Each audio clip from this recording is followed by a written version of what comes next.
Të nderuar qytetarë, sot në këtë kuvend duhet të ishte një ditë e rëndësishme, një ditë reflektimi, llogaridhënie dhe transparence nga institucionet e drejtësisë, një ditë ku drejtësia e re ngritur me aq premtime të tregonte se është në anën e qytetarëve, por në realitet është krejt e kundërta. Në një kohë kur vendi ndodhet në një situatë alarmante, drejtësia që duhet të ishte shpresa e qytetarëve është zhytur në pasiguri, në presione dhe kapje të plot nga politika. Është nga vetë raporte që keni dorëzuar, duket qartë se jeni në pamundësi për të ushtruar funksionin tuaj kushtetues. Kjo nuk është më një reformë drejtësie, është një reformë e kapur që ka prodhuar frikë, selektivitet dhe padrejtësi. Një reformë që po mbron të pushtetshmin dhe po ndëshkon të pambrojturin. Sot, në Shqipëri, masa arrestit më burg është kthyer në rregull dhe jo përjashtim. Afro 60% të paraburgosurve janë me mas arresti, ndërkohë që vetë raportet tuaja pranojnë se prokurorët nuk ju përgjigjen ju. Atëherë kur i përgjigjen këta prokuror? Ligjit apo korrupsionit? Drejtësisë apo telefonatave politike? Në këtë vend ka njerëz që janë arrestuar vetëm se kanë mbrojtur shtëpitë e tyre, janë arrestuar vetëm se kanë mbrojtur pronën e tyre, të drejtën e tyre, ndërsa grupet kriminale që kontrollojnë territorin, zgjedhjet e tenderat vazhdojnë të shëtisin të lirë.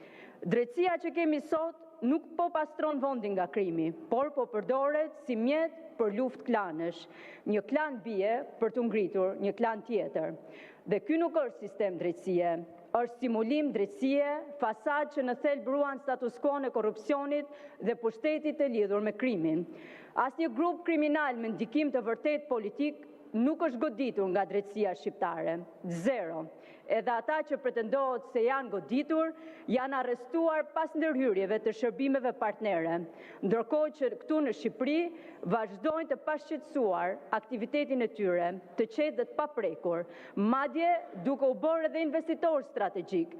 Dhe kjo ndodh sepse krau i tyre, mburoja e tyre është kjo qeveri.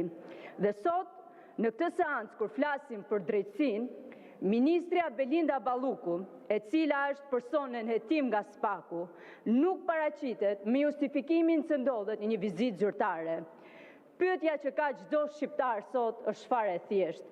Cila vizitë zyrtare është më e rëndësishme se paraqitja përpara drejtësisë? Në cilin vend demokratik një ministre në hetim lejohet të mos paraqitet vetëm pse është në pushtet?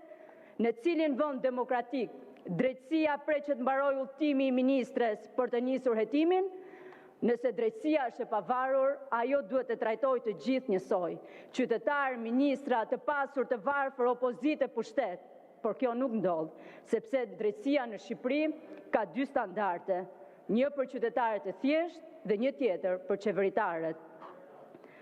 Sot qytetarët shqiptarë ndjejnë çdo ditë drejtësinë e munguar. Shohin stok dosje që mbeten pa hetuar, kallëzime që harron zyrtar, procedime që zvarriten me vite, ndërsa korrupsioni vazhdon dhe lulëzon. Shikojnë gjyqje që bën me urdhër politik dhe jo për ligj. Shikojnë Spakun që vepron me shpejtësi kur përmendet opozita, por hesh kur në dosje janë ministrat e qeverisë dhe nuk guxon kur pas çdo afere del që është kryeministri Edi Rama.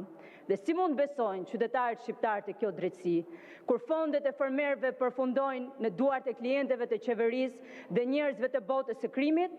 Fondet që duhet të ndihmonin bujqësinë janë përdorur për pasurimin një rrethi të ngushtë politik. Dhe në qendër të kësaj afere është Frida Krifca, ish ministre dhe ish drejtoresha ZBR-s, që duhet të ishte sot në hetim të plot nga Spak, por Spaku hesht. Dhe kjo është arsyeja pse shqiptarët kanë humbur besimin, sepse drejtësia e re që duhet të ishte shpresë është kthyer në instrument të frikës dhe të selektivitetit. Dhe kjo drejtësi që hesht përpara pushtetit, që vonon për të tuar afera të mëdha, që mbyll syt para korrupsionit galopant në qeveri, nuk është drejtësi. Është një dekor politik, një skenë që luan rolin e pavarësisë, por që komandohet nga njëjta dorë që firmos tendrat, koncesionet dhe emrimet. Prandaj, në këtë vend, drejtësia do të quhet e drejtë vetëm atëherë kur të guxojë të prek të fortët, vetëm kur tras ministrat e qeverisë njësoj si qytetarët e thjeshtë, vetëm kur mos ketë frikë nga pushteti, por të ketë frikë nga padrejtësia. Drejtësia nuk duhet të jetë e qeverisë, ajo duhet të jetë e qytetarëve. Dhe qytetarët e Shqipërisë e presin këtë drejtësi, jo vetëm për ta parë në letra, por për ta ndjerë në jetën e tyre të përditshme, e cila është bërë e pamundur nga mungesa e drejtësisë. Sot në Shqipëri, drejtësia mungon.